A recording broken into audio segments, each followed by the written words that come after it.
Nats kita hari ini mengajar kita tentang bagaimanakah kepemimpinan seorang Kristen.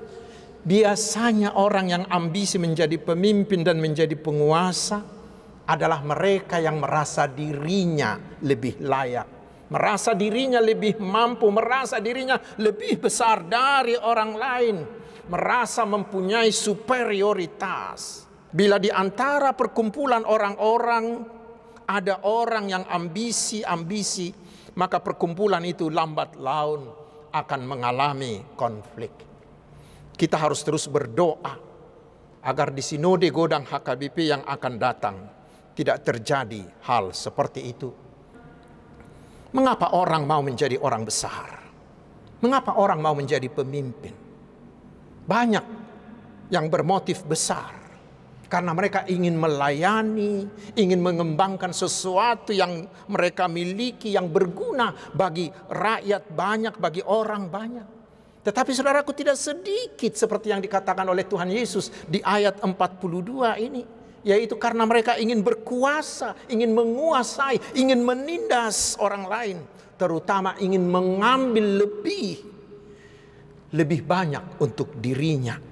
Bahasa kerennya sekarang ingin memperkaya, ingin menumpuk untuk dirinya sendiri. Damai sejahtera Allah yang melampaui segala akal dan budi kiranya mengawal hati saudara-saudara sekalian di dalam Kristus Yesus Tuhan kita. Amin. Selamat hari Minggu saudaraku. Walaupun sebagian dari kita masih harus tetap beribadah di rumah, tetapi kita harus tetap semangat, kita harus tetap kuat, kita harus tetap bersuka cita, karena kita tetap disertai oleh Tuhan kita Yesus Kristus. Amin. Karena itu mari kita menerima firman Tuhan yang menjadi berita Injil pada hari Minggu ini dari Injil Markus pasal yang ke-10 ayat 35 hingga ayat 45. Lalu Yakobus dan Yohanes anak-anak Zebedeus mendekati Yesus dan berkata kepadanya, "Guru, kami harap supaya engkau kiranya mengabulkan suatu permintaan kami." Jawabnya kepada mereka, "Apa yang kamu kehendaki aku perbuat bagimu?" Lalu kata mereka, "Perkenankanlah kami duduk dalam kemuliaan-Mu kelak, yang seorang lagi di sebelah kananmu dan yang seorang di sebelah kirimu." Tetapi kata Yesus kepada mereka, "Kamu tidak tahu apa yang kamu minta. Dapatkah kamu meminum cawan yang harus kuminum dan dibaptis dengan baptisan yang harus kuterima?" Jawab mereka, "Kami dapat." Yesus berkata kepada mereka, "Memang kamu akan meminum cawan yang harus kuminum dan akan dibaptis dengan baptisan yang harus kuterima. Tetapi hal duduk di sebelah kananku atau di sebelah kiriku, aku tidak berhak memberikannya. Itu akan diberikan kepada orang-orang bagi siapa itu telah disediakan." Mendengar itu, ke-10 murid yang lain menjadi marah kepada Yakobus dan Yohanes. Tetapi Yesus memanggil mereka lalu berkata, "Kamu tahu bahwa mereka yang disebut pemerintah bangsa-bangsa memerintah rakyatnya dengan tangan besi, dan pembesar-pembesarnya menjalankan kuasanya dengan keras ke atas mereka. Tidaklah demikian di antara kamu. Barang siapa ingin menjadi besar di antara kamu, hendaklah ia menjadi pelayanmu. Dan barang siapa ingin menjadi yang terkemuka di antara kamu, hendaklah ia menjadi hamba untuk semuanya. Karena Anak Manusia juga datang bukan untuk dilayani, melainkan untuk melayani dan untuk memberikan nyawanya menjadi tebusan bagi banyak orang." Demikian firman Tuhan. Saudaraku yang dikasihi Tuhan Yesus Kristus, terutama jemaat HKBP, puji Tuhan yang memberkati HKBP hingga berusia 159 tahun. Pada tanggal 7 Oktober yang lalu. Dan beberapa bulan ke depan, Sinode Godang HKBP akan memilih pimpinan HKBP yang baru untuk periode berikutnya. Saudaraku, Kondisi yang terjadi akibat pandemi COVID-19 telah menguji kepemimpinan para pemimpin kita. Dari cara mereka mengatasi semua masalah yang timbul oleh COVID-19, kita bisa menilai siapakah sebenarnya dari antara mereka yang layak disebut sebagai pemimpin yang sejati. Dan nats kita hari ini mengajar kita tentang bagaimanakah kepemimpinan seorang Kristen. Saudaraku, secara naluri memang semua orang ingin menjadi orang besar, menjadi orang berkuasa, menjadi orang nomor satu, menjadi orang yang menduduki posisi tertinggi. Man will to power, kata Alfred Adler.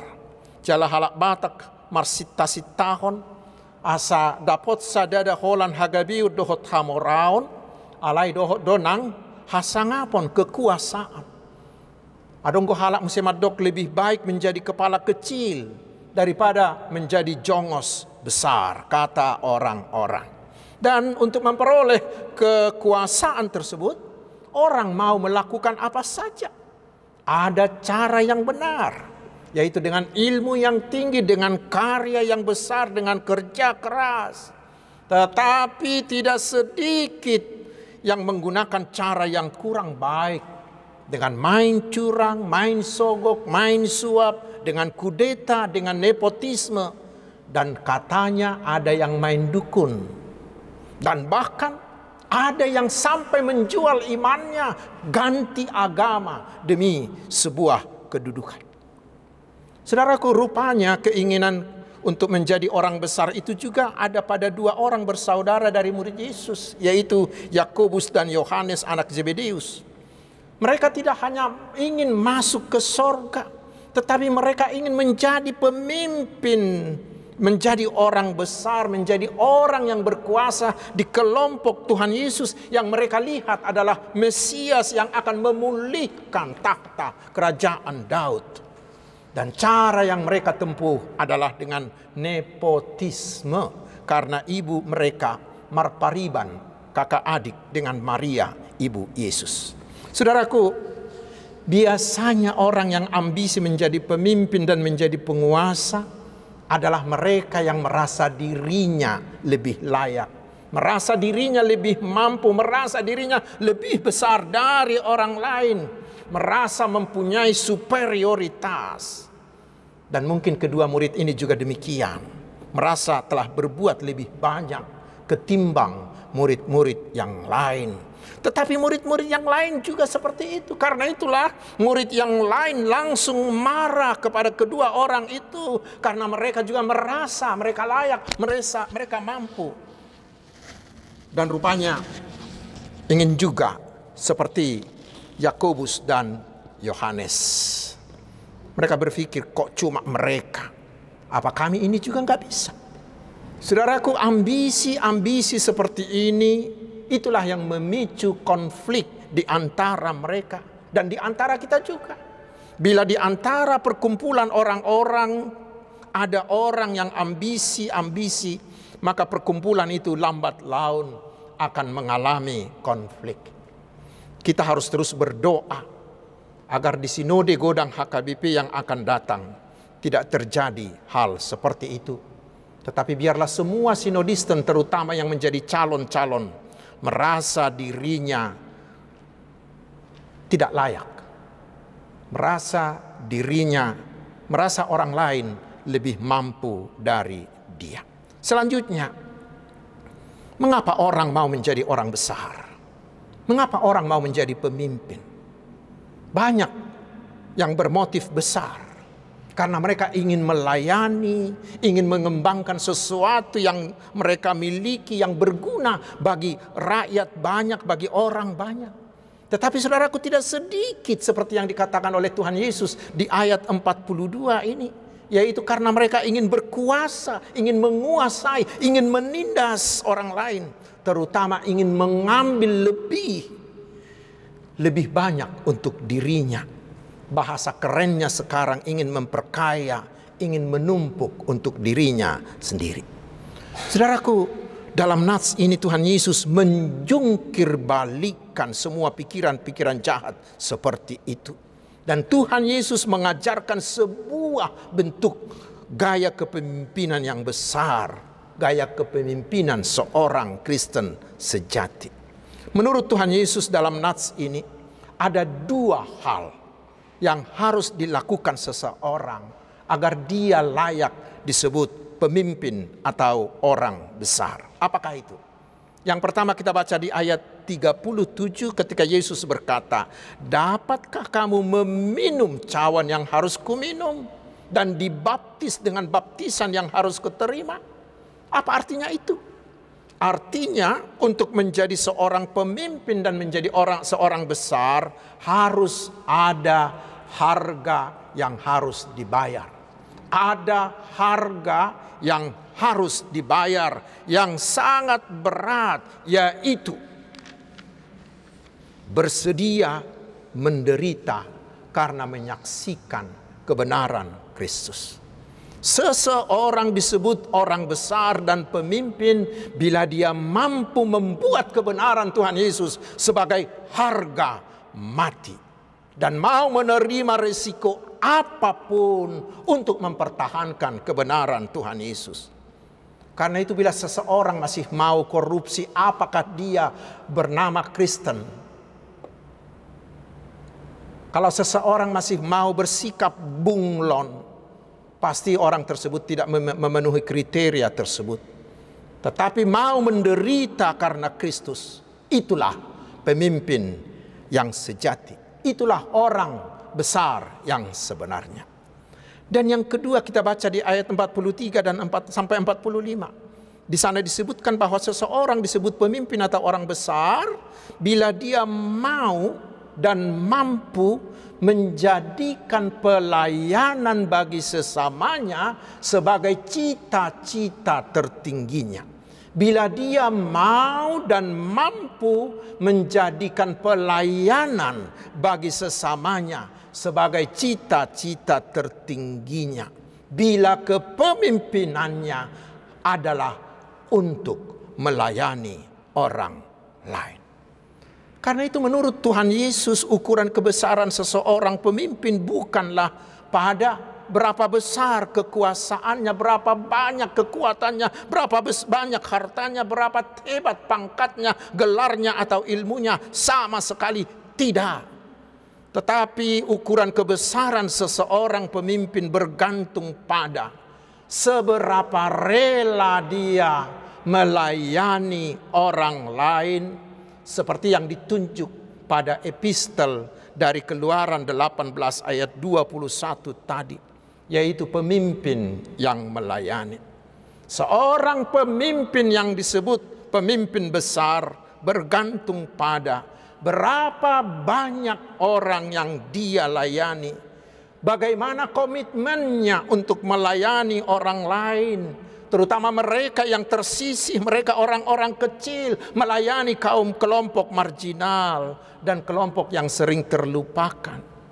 Seorang pemimpin besar disebut pemimpin, seorang pemimpin disebut sebagai pemimpin besar bila dia menghargai istrinya, menghargai anak-anaknya, menghargai pembantunya, menghargai karyawannya yang dia hormati sebagai sesama manusia. Sama seperti yang dilakukan oleh Tuhan Yesus bagi kita. Seperti bisa kita baca di Filipi 2 ayat 5 hingga ayat yang ke-11. Pemimpin besar adalah yang melayani orang lain, sehingga dia mampu melihat potensi yang ada di dalam diri orang lain itu, lalu dia mengembangkannya untuk kesejahteraan orang tersebut dan untuk kesejahteraan orang lain. Bukan memanfaatkannya untuk kepentingannya sendiri. Tetapi pemimpin besar itu memberdayakan mereka bawahan-bawahannya supaya mereka mampu menjadi pemimpin-pemimpin baru. Pemimpin yang terus bercokol tidak mau memberdayakan orang lain bukanlah pemimpin sejati. Tetapi pemimpin sejati yang disebut pemimpin besar adalah yang mampu melihat potensi bawahannya, anggotanya, dan mengembangkannya sehingga mereka menjadi pemimpin baru siap menggantikan dia kapan saja. Ahli-ahli kepemimpinan modern juga mereka mengatakan bahwa pemimpin masa depan itu adalah pemimpin yang melayani, servant leader. Pemimpin dengan kuasa, pemimpin dengan tangan besi, itu sudah lewat zamannya. Seorang ahli, Charles Mans, pernah mengatakan, bibit keagungan berasal dari kerendahan hati dan melayani. Karena itu jalan terbaik untuk berhasil sebagai pemimpin adalah kerendahan hati. Kita harapkan para sinodisten memilih pemimpin seperti itu di Sinode Godang HKBP yang akan datang. Saudaraku yang dikasihi Tuhan Yesus Kristus, dengan pengajaran Yesus ini, apa yang harus kita lakukan supaya kita layak disebut sebagai seorang pemimpin di mana saja, di keluarga, di masyarakat, di gereja, di negara, dan lain-lain. Yang pertama yang harus kita lakukan adalah buang segala ambisi untuk menguasai orang lain. Buang segala ambisi untuk memperhebat diri, buang itu. Orang yang menginginkan kuasa seperti itu justru akan direndahkan oleh Tuhan kita Yesus Kristus. Ambisi-ambisi negatif seperti itu selalu membuat masalah, selalu menimbulkan kelompok-kelompok, selalu menimbulkan perpecahan. Tetapi yang kedua, sebaiknya yang harus kita lakukan adalah marilah menjadi pemimpin besar yang melayani. Jadikan pelayanan bagi sesamamu sebagai cita-cita tertinggimu.